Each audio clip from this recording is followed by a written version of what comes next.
Hello viewers, yes, this is Ranjana ma'am and you are watching, yes, it's mine as well as your channel.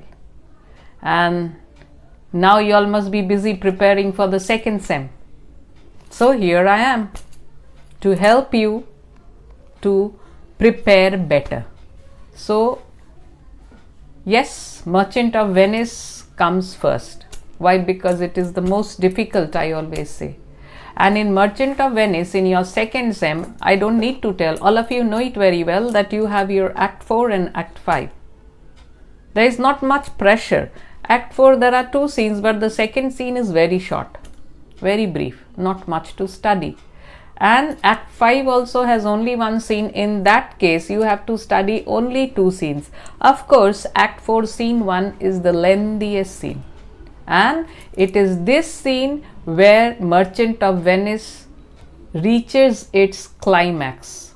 So there are quite a few important speeches, and I would point it out to you so that you focus more on them. See, one thing is clear in ICSE, nothing is important or unimportant, or this will come or that will not come.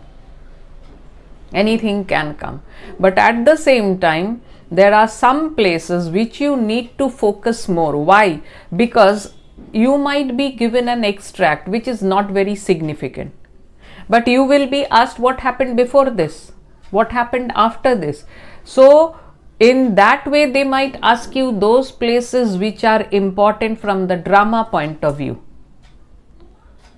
From the exam point of view, everything is important, but from the drama point of view, there are few speeches which are very, very important, and you should prepare them with more care.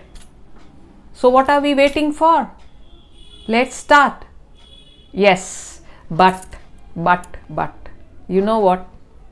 Please subscribe to my channel if you haven't done up till now. And don't forget to press the like button after having gone through the video. So yes, here we start after a short break.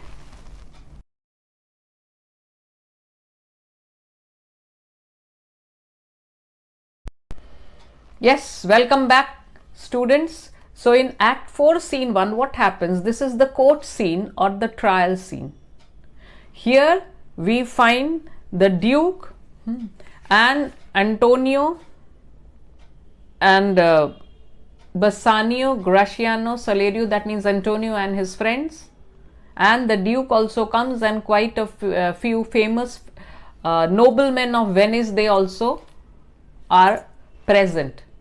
And the Duke, who seems to be quite fond of Antonio and is concerned, so he wants to know if Antonio is there or not, and Antonio says yes. And then the Duke describes Shylock with a few choice adjectives.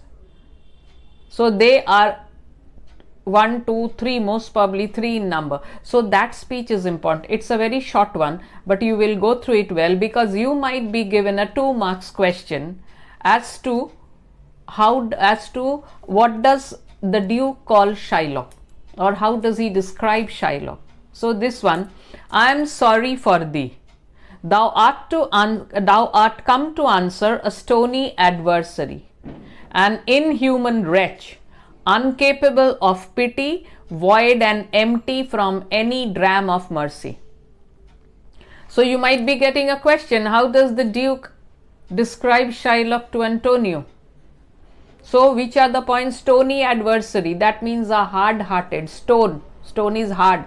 So a stony adversary means opponent or your enemy. So you have come to answer or face a very stone-hearted enemy. An inhuman wretch, that means a person who is devoid of human qualities. Second point. Third one, incapable of pity. It should be incapable. We don't use un before capable. We say incapable. However, I am no one to judge Shakespeare. So anyway, but grammatically it's wrong.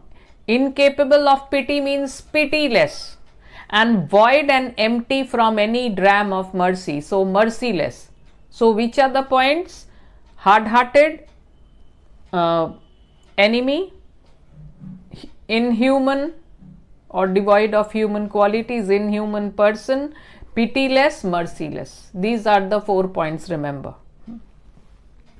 So what does Antonio say? Antonio tells the Duke that yes, he has heard that the Duke has taken a lot of pains to try to soften Shylock's rigorous course, but Shylock seems to be obdurate, Shylock seems to be stubborn, obstinate. Antonio himself has also had a taste of it when he had gone to Shylock's house to request to him along with the jailer. So he knows very well that Shylock is not a person who would listen to any type of petitions or requests. So he says, and that no lawful means can carry me out of his envy's reach. Why? Antonio has signed a legal document. He has signed a legal bond that if he incurs the penalty, yes, that will be a pound of his flesh. So Shylock is not wrong in demanding, or he is not doing anything illegal in demanding his pound of flesh, because Antonio himself has signed it. So that no lawful means can carry me out of his envy's reach, I do oppose my patience to his fury. So how is he prepared to face Shylock? Shylock's anger, my patience. Suppose I am Antonio, Shylock is angry and I am facing his anger with my patience, and am to suffer with quietness of spirit the very tyranny and rage of his. So he is ready to suffer the anger and tyranny of Shylock in a very patient manner. And then the Duke is called by, the Duke calls Shylock. The Jew is called by the Duke. So when after this Shylock is called, and when Shylock enters, the Duke in a very clever manner tries to brainwash Shylock into being merciful. But Shylock is a clever person, he is very shrewd, he is very cunning, and he knows that today the Christians are at his mercy. So he is not a person to be softened by the clever words of the Duke. So what does the Duke say? Today he wants Shylock to come in front, and he indirectly says, Shylock, the whole world thinks, and even I think the same, that you are being merciless only for a short period. But when the real time comes, when you are to extract the pound of flesh or cut the pound of flesh, when that time comes, you will show your mercy, which will be stranger than your merciless behavior which you are pursuing now, which you are carrying out now. And not only will you feel sorry for him, not only will you give up your claim to the pound of flesh, you will also forgive him a part of that money which he owes you, the 3,000 ducats. That is the principal sum. So you will, out of pity for him, give up a part of that. Why? Because of late Antonio is suffering such heavy losses, which has become a burden on his back in such a manner that it is enough to evoke pity from the hearts of those who are pitiless, who have never been taught or trained in pity, like the Turks and the Tatars. They have never been taught what is pity. They have never been schooled in being merciful or pitiful. But Antonio's condition is such that it will evoke pity from these type of people also. So what does he mean to say? If these type of people who have never learnt what is pitiful, it is to be pitiful or merciful, if they can become merciful towards Antonio, his condition is such, it is natural that you should also become merciful towards him. You will give up your merciless behavior and feel pity for him and excuse him a part of the principle, and also give up your claim to the pound of flesh. So this speech of the Duke is very important. go through it very well. So Shylock, the world thinks and all that. So there are parts. First he tells that I expect, like the others, that you will take your desire, you will take your merciless act till the last point. And your merciless behavior is strange. But when the time comes for you to cut the pound of flesh, then suddenly you will become merciful and give up the claim to the pound of flesh. So thou but leadest this fashion of thy malice to the last hour of act, and then it is thought thou wilt show thy mercy and remorse more strange than is thy strange apparent cruelty. Your cruelty is strange, but your mercy will be stranger. When you give up, how will you show mercy? By giving up your claim to the pound of flesh. And now you want the penalty, you will give up that. Thou wilt not only lose the forfeiture, but touched with human gentleness and love, forgive a moiety of the principle. Moiety means a part of the principle. Why? Glancing an eye of pity on his losses that have of late so huddled on his back. That means which has become a burden on his back, enough to press a royal merchant down. So Antonio's condition is such, the losses have become such a burden on his back, that a royal merchant like him also is bent down on account of the burden of losses, and pluck commiseration of his state from brassy bosoms and rough hearts of flint.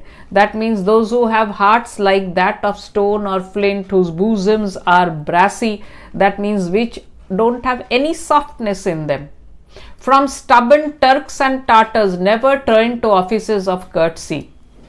We all expect a gentle answer due. After telling that Antonio's condition is such that it will evoke pity from the uncultured, unrefined Turks and Tartars, we all expect a gentle answer due. We expect a gentle answer coming from you. So Shylock's speech again is very important. No less important than the Duke's speech, rather more.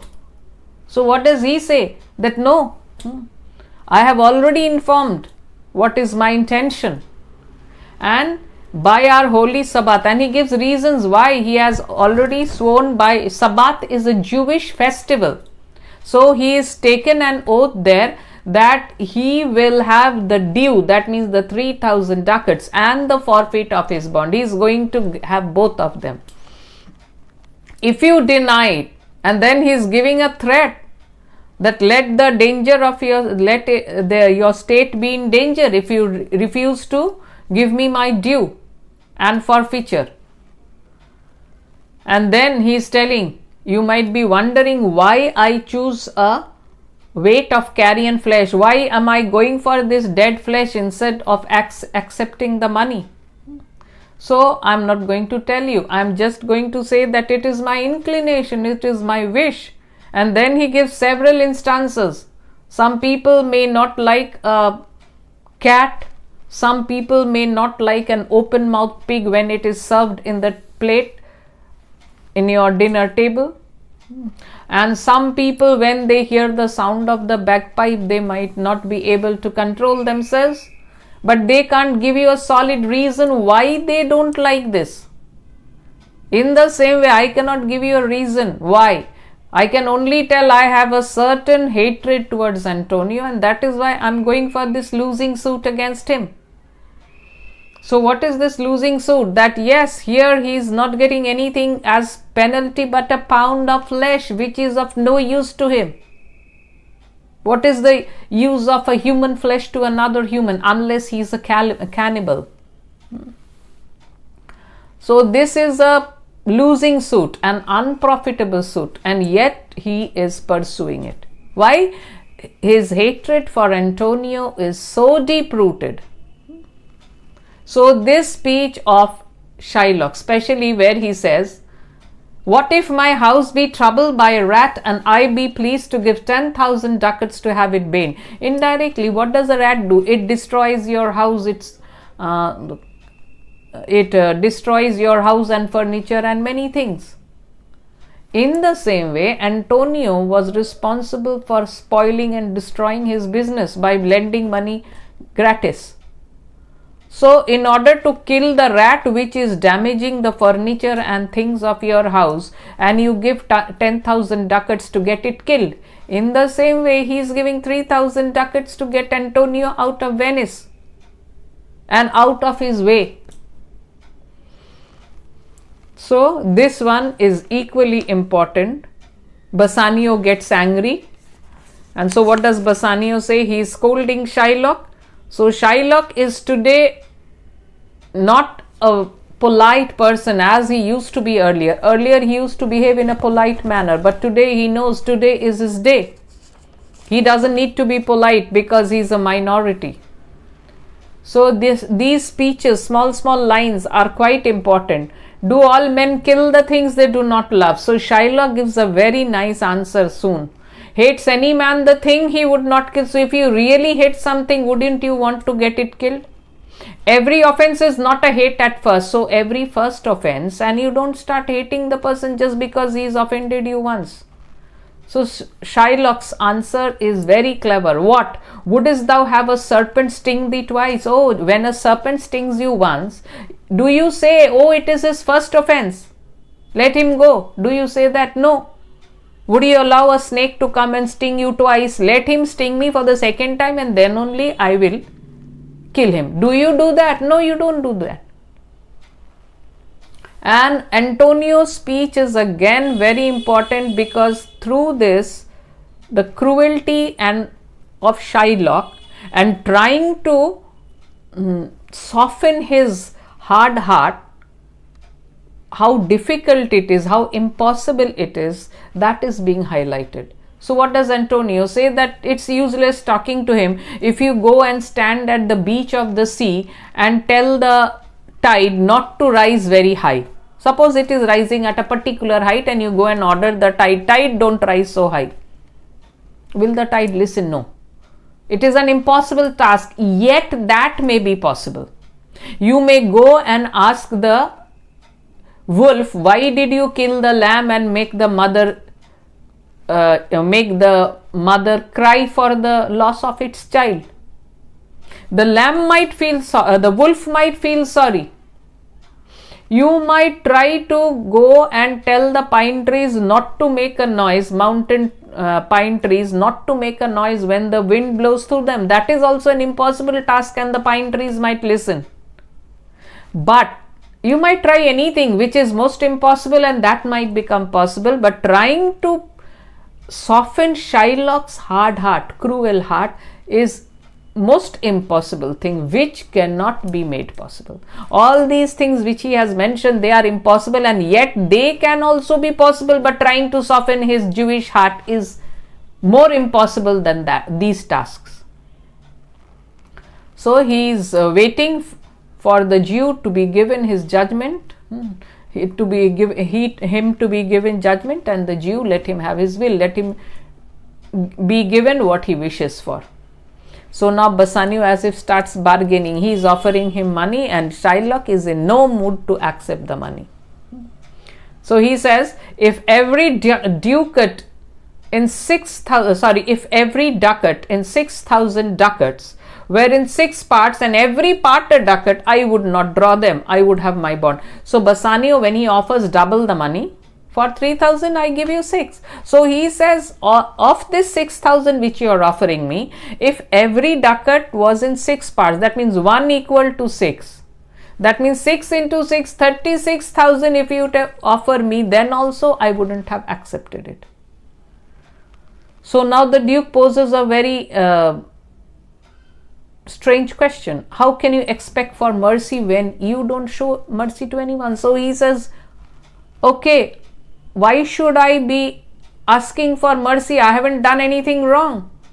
And then again a very powerful speech of Shylock where he points out the way of the Christians, that many of you all have bought slaves. In those days slavery existed.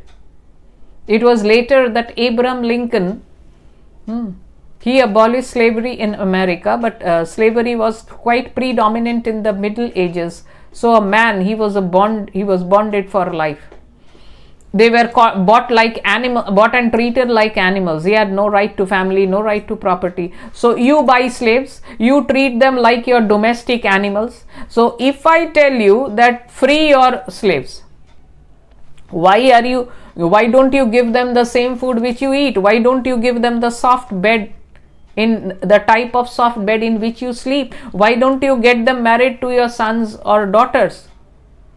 Will you listen to me? No, you will say the slaves are ours, we have purchased them, and that means I can do whatever I wish with them. In the same way, this pound of flesh is mine. I have bought it, so I can do whatever I please. So what a nice argument Shylock gives. So the Duke then waits for Bellario, and then Portia and Nerissa, they arrive at the court with the letter from Bellario, which is a recommendation letter. This recommendation letter Bellario writes to the Duke, because see, anyone and everyone cannot be allowed to fight such a difficult case where the life of a man is at stake. So that is why Dr. Bellario has written very highly about a doctor of law coming from Rome to visit him. Actually, all these are lies. Portia is neither a doctor of law, nor she has come from Rome. She has come here armed with the points given to her by her cousin Dr. Bellario, how to fight the case, and also the lawyer's gown which he has sent. Through Portia's servant Balthazar. Balthazar is actually Portia's servant, but Portia has taken that name to come and fight here as the lawyer. If she comes to Venice as Portia, then Bassanio will know her, and in those days female lawyers not thought of.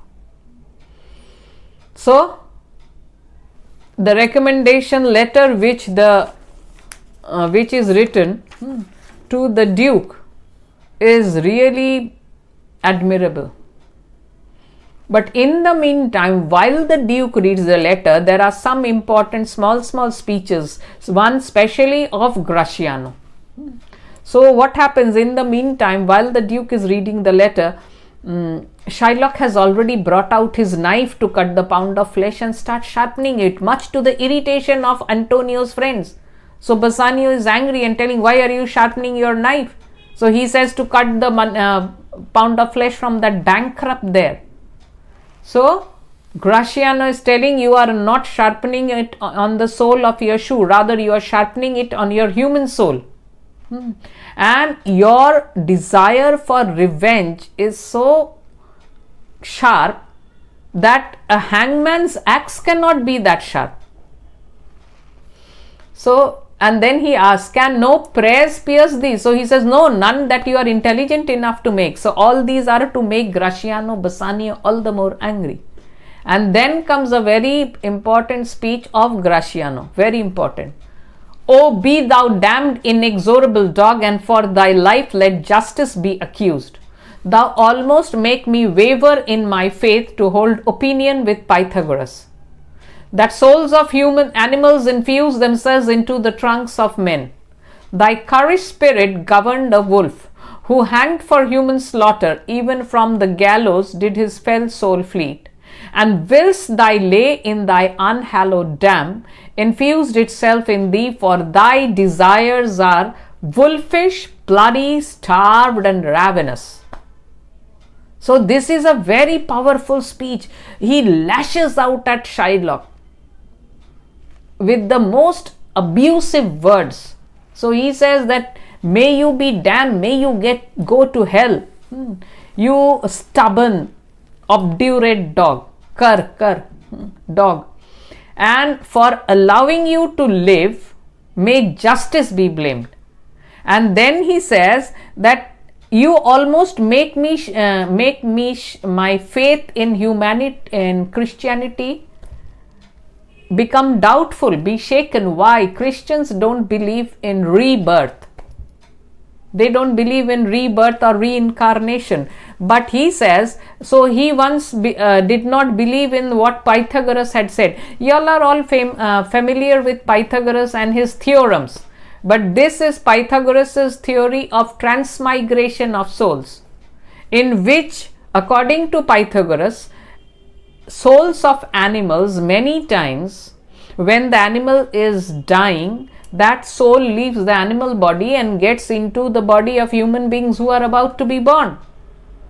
And that is the explanation for some human beings behaving like an animal. When a human behaves like an animal, this is Pythagoras' explanation, that the souls of animal, while the animal was dying, left the body and got into the human body, and that is why the human being is behaving like an animal. So he says, I have now started believing in Pythagoras' theory, which I earlier refused to believe, because we don't believe in rebirth. But now my faith in in my religion seems to become shaky.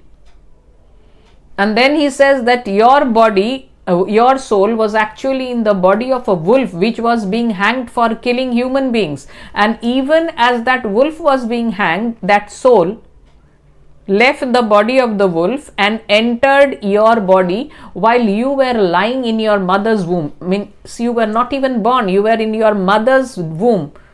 And just see this word, unhallowed dam. That means a bad charactered, your bad charactered mother's womb. That means he is also abusing Shylock's mother as a bad charactered woman. So you were lying in the womb of your bad charactered mother, and that time that soul of the wolf entered your body, and that is the explanation for your behavior, your ravenous, wolfish, cruel behavior. And yet Shylock is unperturbed. He is not at all affected. Let them shout, let the dogs bark. So Shylock says, what's the use? If your words, unless they remove the seal which is on the bond, there is a seal which makes it legal. So unless your words can wipe out the seal from the bond, you are just wasting your energy. Repair thy wit, good youth, or it will fall to cureless ruin. I stand here for law. So he is irritating Gratiano all the more with his words. He says, try to cultivate a better sense of humor, or it will break down completely. I am here to claim the judgment of the law. And then the letter of Bellario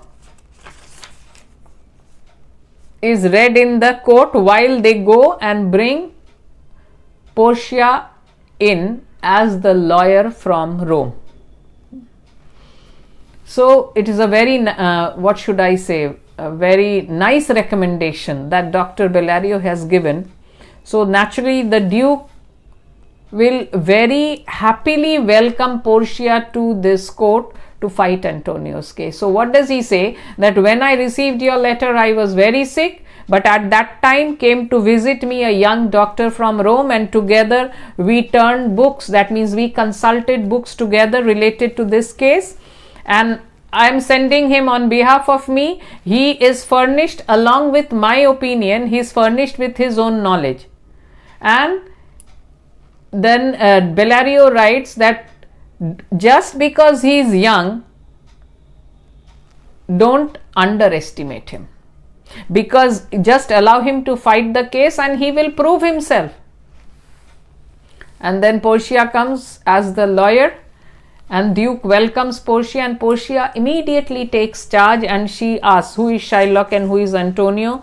And then she tells Shylock that, Shylock, yes, this case is very strange, and yet the Venetian rule cannot refuse to pay you as you are claiming, cannot refuse you. And then she asks Antonio that you stand within his danger, and he says yes, that is what he says. And then she tells Shylock to be merciful, and Shylock asks, what is the compulsion? Why should I be merciful? And then a very, very important speech comes, one of the most important speeches of Merchant of Venice. The mercy speech, we always say. Questions come from here.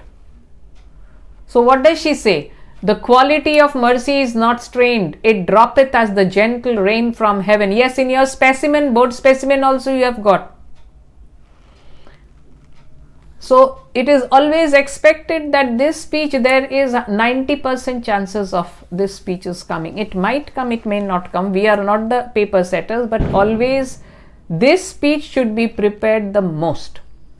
Since they have given it in the specimen, it may not come, but it is always a very probable one. I am not saying it is 100% probable, because in the specimen they have already given this. But still, you might get small questions or you might get MCQ from here. So please prepare it well. So mercy is divine in nature. It droppeth as the gentle rain from heaven upon the place beneath. And then a question is asked, why is mercy twice blessed? Portia says it is twice blessed. Why is mercy said to be twice blessed? It blesseth him that gives and him that takes. That means the person who receives mercy and the person who shows mercy, both of them are blessed. It is mightiest in the mightiest. It becomes the throned monarch better than his crown. So it is the greatest quality even in the most powerful person.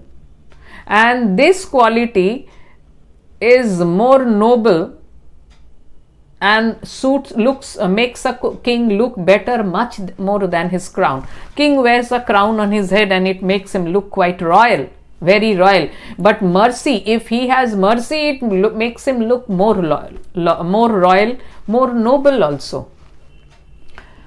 The scepter is the rod of authority which the king has in his hands. So his scepter shows the force of temporal power, the attribute to awe and majesty, wherein doth sit the dread and fear of kings. But mercy is above this sceptered sway. So Portia tells that the scepter or the rod of authority which the king has in his hand, this is symbolic of his earthly power. So it reminds his subjects of the respect that is due to him. There is a sort of awe and fear in the hearts of his subjects when they see the king with the rod of authority in his hand. But mercy is above the scepter. It is above this earthly power. Mercy is a divine quality, and it is not in the hand of the king, it is in the heart of the king. It is an attribute to God himself, and earthly power doth then show like as gods when mercy seasons justice.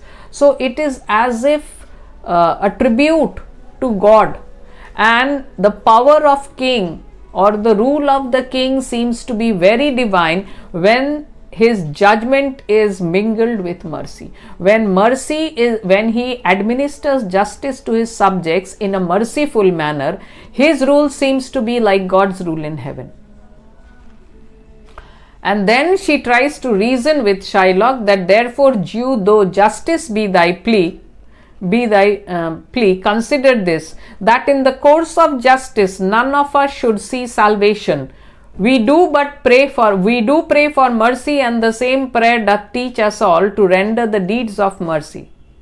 So yes, she is trying to remind him that if God were to give us justice as much as we deserve without any mercy, then none of us would have been saved. It is because God is merciful in his treatment towards us.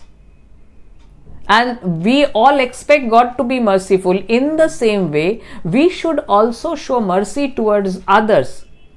We ask God to be merciful. So this prayer should teach us to be merciful towards the people who expect it from us. And she says, I have said so much. Why? Because to soften the severe justness of your claim. Because if you continue to ask for justice, the court of Venice has no other option but to give judgment against the merchant. So Shylock says, oh, let my deeds be upon my head. So I take responsibility for my actions. But here I want the penalty and forfeit of my bond. So then Portia asks, Portia knows everything, but as the lawyer, Balthazar, she asks, If Antonio is unable to pay the money, and Bassanio, ironically, with Portia's money, armed with Portia's money, he says, yes, I have it. I'm ready to give twice the amount, and I'm ready to pay it 10 times over, and if I fail to do it, I'm ready to forfeit my hands, my head, my heart. And if this is not sufficient, it seems that malice is the main reason working against truth. And then he requests the lawyer to take the law in his own hands and in order to do a great right, do a little wrong. What is the great right? Saving the life of a man. Doing a little wrong, why? What? Depriving Shylock of his penalty. So, depriving Shylock of his penalty is doing a little wrong. In order to do a great right, in order to save the life of a man, do a little bit of wrong. He is requesting Portia, and curb this cruel devil of his will, and deprive this cruel will of his will, means of his intention, of his wish, of his desire. So Portia tries to win Shylock. So she says, no, I cannot do this, because later when this type of cases they creep up, then they will be bringing in the reference of this, that someone in that Antonio's case, a little wrong was done to a great right, so why can it be not in our case also? So we cannot do this, we cannot change the law. So Shylock is very happy, and he says, the Daniel come to judgment, yea, a Daniel. So he is full of appreciation for Portia. And then again, Portia first tries to win him, and then tries to pursue her own case by telling, be merciful. Look, so I pray you, let me look upon the bond. And Shylock very obediently, see, respected doctor, here it is. So he feels, oh, there is someone who is speaking for me. And then again she offers him thrice the money, and then he says, no, I have taken an oath.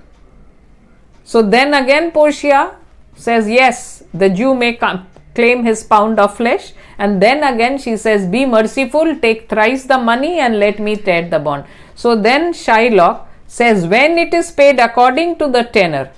So many times a question comes when Shylock says, when it is paid according to the tenor. So why does he say it? When? What is paid? So Shylock means to say, I will tear up the bond. The last part of Portia's speech was, take thrice the money, bid me tear the bond. So he says, I will tear the bond only when it is paid according to the terms and conditions of the bond. And then he tells Portia that you seem to be quite a knowledgeable person regarding law. So I request you to proceed and give me judgment, because I swear by my soul that whatever a person can say will never make me change my plans. And I insist that the bond be paid according to the terms. So Antonio is really fed up, and he says, let him get what he wants. So Portia says, okay, then you prepare yourself for his knife. Shylock is very happy. And then Portia tells Antonio that, yes, expose your breast. And Shylock very happily says, ay, his breast, so says the bond. Doth it not, noble judge, nearest his heart? So Portia asks him, have you brought the balance or the scales to the court? He has already got them ready. So he opens his cloak and takes it out. And then Portia, slowly she's making Shylock fall into the trap. So she's asking, have you asked a sergeant to come here on your charge? Otherwise, because of that cut made on account of the taking the pound of flesh, extracting the pound of flesh, he might bleed to death. So have you called for a sergeant? So he says, it is not nominated in the bond, yet nothing is mentioned in the bond that I have to bring a sergeant free of cost. That means what is not in the bond is not allowed. This is what Portia wanted to hear. So she says, it is not expressed, but what of that? It were good you do so much for charity. Yes, it is not in the bond, so what? But out of charity, just why don't you do it? I cannot find it, it is not in the bond. And this is something which he says will cost him later. Then he asks, and Portia asks Antonio if he has anything to say, and Antonio says he is well prepared. He bids farewell to Bassanio, and Bassanio, don't feel sad that I am dying because of your sake, because I think Fortune is being more kind to me. Normally, what does Fortune do? It is her habit. Fortune is being personified here. So, the habit of Fortune or the custom of Fortune is, after taking away the wealth of a person, to make the person suffer his poverty with in a lengthy manner. That means giving that person a lengthy lifespan. I have lost my wealth. The best thing would be if I am given a short lifetime. But if I have to live a long life, then I suffer more. And this is the custom of Fortune. But at least she is being beneficial towards me, that I have lost my fortune, but at the same time, I don't have to live much to bear my poverty. It is still her use to let the wretched man outlive his wealth, to view with hollow eye and wrinkled brow an age of poverty, from which lingerance penance of such misery doth she cut me off. Then he talks about, he tells Bassanio that talk about me in a good manner to your wife. Tell her about our relationship, how much I loved you.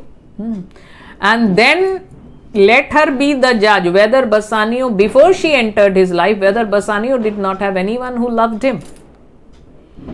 So yes, feel sorry that you are losing your friend, but I don't feel sorry that I am paying your debt, because if he cuts deep enough, I will die, but I'll die, I will pay it in a most heartful manner. So, and Bassanio is very sad, and he tells Antonio, I am married to a wife who is very dear to me as my life, but my life, my wife and everything, they are nothing. So you in one side and all these things on the other side. I am ready to sacrifice everything to this devil to free you. Portia's lines are very funny, because Bassanio says all this in the presence of Portia without knowing that she is there. So what does Portia say? Your wife would give you little thanks for that if she were by to hear you make this offer. Yeah, your wife wouldn't be really happy when she hears you making offer of this sort. And then Gratiano, he has to say something more always. So he says, I have a wife whom I protest I love. I would she were in heaven, so she could entreat some power to change this currish Jew. So yes, Gratiano also says that yes, I have a wife and I just wish she were in heaven, so that she could use her heavenly power to make the Jew's heart change. So Nerissa also says, 'tis well you offer it behind her back. The wish would make an unquiet house. So it is good that you are doing this offer when she is not present. Otherwise, there would have been fights in the house. So, when Shylock watches these type of conversations, so he is full of repulsion for Christians. See what Christian husbands are. They are ready to sacrifice their wives for the sake of their friend. So he says, these be Christian husbands. I have a daughter. So out of hatred, he says that I would rather have been happy if my daughter had married a descendant of Barabbas instead of a Christian. So who is Barabbas? Barabbas was a murderer who was also to be crucified along with Jesus Christ. But an order came at the last moment that one of them can be set free. So instead of setting Jesus Christ free, Barabbas, a murderer, was freed. So Barabbas's descendant would be a murderer belonging to a murderer's clan. He is willing to get his daughter married to someone from the line of Barabbas rather than a Christian. And then Portia comes with some important nice speeches. So Portia tells, yes, pound of flesh is yours, and Shylock is all praise. And then for the first time Portia says, tarry a little. Tarry a little means wait a little. Twice she tells tarry. And you have to keep that in mind. When, in what context does she say tarry? First time when she says tarry a little. Why does she say? There is something else. This bond doth give thee, here, no jot of blood. The words expressly are a pound of flesh. Take then thy bond, take thou thy pound of flesh, but in the cutting it, if thou shed one drop of Christian blood, thy lands and goods are by the laws of Venice confiscate unto the state of Venice. So this is a very important speech which turns the tables against Shylock, not in his favor but against him. So she says, okay. First she says, okay, you take your pound of flesh, and when he goes to cut the pound of flesh, she tells, wait a little, because this bond gives you only 1 pound of flesh, no drop of blood. So while cutting the pound of flesh, if you shed 1 drop of blood also, what will happen? Your land, your property will be confiscated by the state of Venice. So Gratiano's turn to rejoice. He is very happy now. And now Shylock is confused. Is that the law? So Portia says, yes, that is the law, and you will see it. Since you had asked for justice and all that, you will see the full justice as more than you desired. And then Gratiano rejoices. Then he says, oh my God, he knows it is impossible to cut a pound of flesh without shedding a drop of blood. So now he takes the offer which he had earlier refused. So I take this offer then, pay the bond thrice and let the Christian go. So Bassanio wants to settle the case fast, and he is offering the money. Here is the money. Portia, soft. The Jew shall have justice, soft, no haste. He shall have nothing but penalty. But Portia is not going to let him go so easily. So she says, no, he will have full justice. And now Gratiano again rejoices. So Portia gets some more difficult terms for him.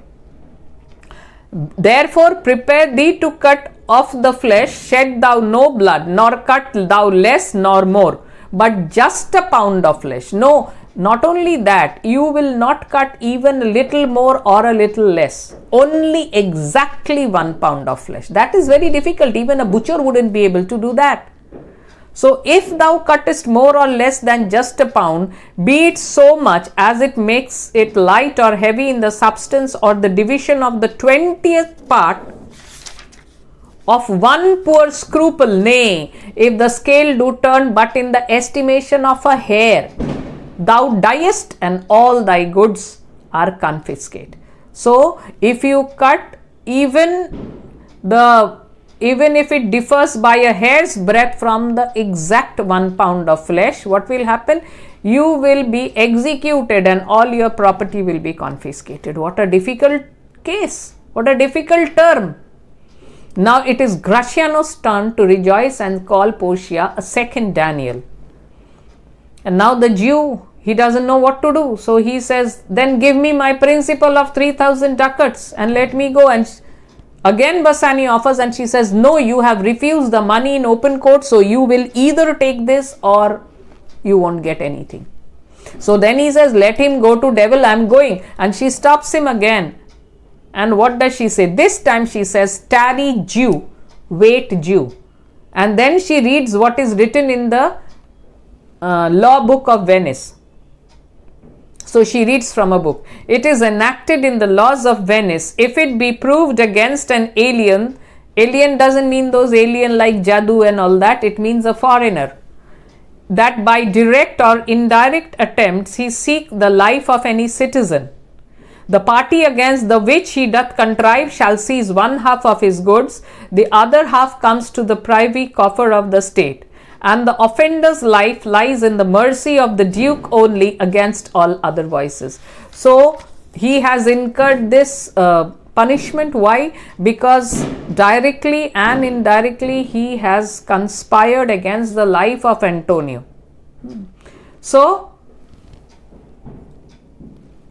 this danger, which she has read it in the book, that means his life is at the mercy of the Duke against everyone else, and his property, half of it will go to the person against whom he had conspired, and half will go to the state treasury. So the Duke tries to show the difference in Christians and Jews, and he says, before you ask for it, I forgive you your life, and half of your wealth is Antonio's, but the other half which comes to the state treasury, we can let you have it, let you go away with a fine if you are really repentant. If you repent in a humble fashion, we can let you go with a fine. Suppose, I always give this example, suppose he has 1 lakh ducats, 50,000 will go to Antonio, and the 50,000 which goes to the state treasury, the Duke will allow him with a fine maybe of 10,000 if he very genuinely regrets and feels sorry for his action. So Portia says, yes, that you can do about the state, but not with Antonio's money. So Shylock says, what is the use of giving me life when you take away my means of sustenance? Yes, he is a money lender. If you take away my money, what is the use? So rather you take my life also. So then Portia asks Antonio if he can show him any mercy. They try to show that the Christians are merciful, whereas this Jew was so cruel. So Gratiano keeps on teasing, a halter, gratis, give him a halter to hang himself, nothing else. So Antonio, what does he say? He also shows his kindness. So please my lord the Duke and all the court to quit the fine for 1/2 of his goods. I am content, so he will let me have the other half in use to render it upon his death unto the gentleman that lately stole his daughter. 2 things provided more, that for this favor he presently become a Christian. The other, that he do record a gift here in the court of all he dies possessed unto his son Lorenzo and his daughter. So Antonio says that, yes, my lord, and if my lord the Duke and this court, they remit the fine of 1/2 of his goods, I am pleased. And I am content on the condition that he will let me have the other half of this, so that I may give it on Shylock's death to Lorenzo. And there are 2 other conditions which I suggest, that in return for this favor, he must become a Christian. He must accept Christianity, and then he should write down a gift deed in which he will mention that all that he possesses after his death, it will go to Lorenzo and Jessica. So Shylock has no other option but to agree to this, and he leaves the court in a very sad manner. He had come here so jubilant that his long term desire is going to be fulfilled today. But what is the result? He leaves a defeated man, and he has to convert to Christianity, the religion which he hates, and he has to live a poor life. Yes, he is getting something back. It's not that he has become completely a pauper. They are not taking away all his money, but still he has to live at their mercy. And after he leaves, they request, the Duke requests Portia to have dinner, but Portia refuses it very politely because she has to reach Padua. She says, I must away this night towards Padua. Why? Because she has to give all that, give an account of all that has happened to Dr. Bellario. She has represented him. So that is why she says, I must away this night toward Padua, and it is meet I presently set forth. So it is important that I should start immediately. So the Duke feels sorry, but then he tells Antonio to pay him for his service. So they leave, and then Bassanio makes a mistake by insisting when Portia very politely refuses to take anything. So he keeps on that, yes, you take this 3,000 ducats. So Antonio and Bassanio, they are indebted to him. Portia very politely refuses the money, but Bassanio keeps on forcing. So take something as a tribute at least, and pardon me for forcing you. So now Portia has a naughty idea in her mind, and from Antonio she takes the gloves, and then that very ring which she had given to Bassanio, the wedding ring, she asks for that. Now Bassanio is in a state of fix. He doesn't know what to say. He has forced Portia and now he cannot give that. Why? Because it is the wedding ring, and he keeps on saying that I'll give you the costliest ring in Venice. This is such a trifle. And finally he reveals why he is hesitant, why he doesn't want to part with this ring, because this is the wedding ring. So Portia pretends to be angry, and what does she say? I see, sir, you are liberal in offers. You taught me first to beg, and now methinks you teach me how a beggar should be answered. But she knows why Bassanio is not giving the ring. She is happy that he is trying to keep his promise. But outwardly she shows she is angry, and she says, oh, you are very generous in making offers, but so you taught me to beg. I did not want I wanted nothing from you, but you forced me. So you taught me to beg. And now by refusing to give me what I am asking for, you are showing how a beggar should be answered. And then in an angry manner she leaves. When Bassanio says, this ring was given to me by my wife, and she had made me take an oath that I would not give it, sell it, or lose it. So Portia now also naughtily, she says, some people in order to keep their gifts, they give this excuse. So if your wife is not a mad woman, she won't be angry with you forever for giving this ring to me. Anyway, peace be with you. And she shows her anger, mock anger, and she leaves. And then Antonio feels he's not happy, because this lawyer who has saved his life, that he should go away angrily. So he persuades Bassanio to part with the ring. So Bassanio also feels, yes, this is not something good which has happened. So he sends Gratiano with the ring, and now Gratiano runs to overtake them and hand over the ring.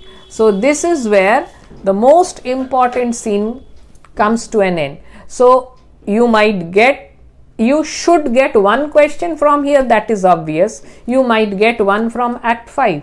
You might get both from Act 4 Scene 1, and the MCQs might come more from, but I think they will give you one from this and one from Act 5 Scene 1, whatever it is. So prepare Act 4 Scene 1 very, very well.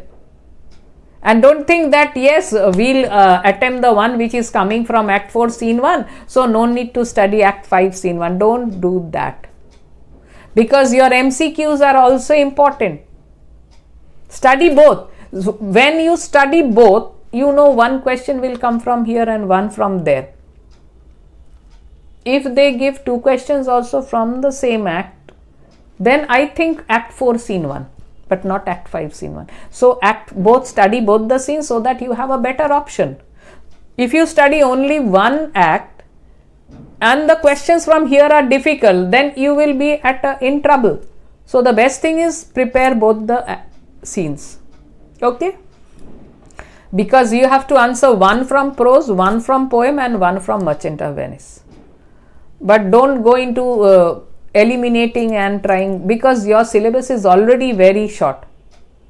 But you have to study Act 5 also, because you get your MCQs, and for that you need thorough studying. Anyway, this was quite a long video, and I think it will be helpful to you all in preparing for your second semester. Anyway, good luck, and don't forget to subscribe. Bye for the time being.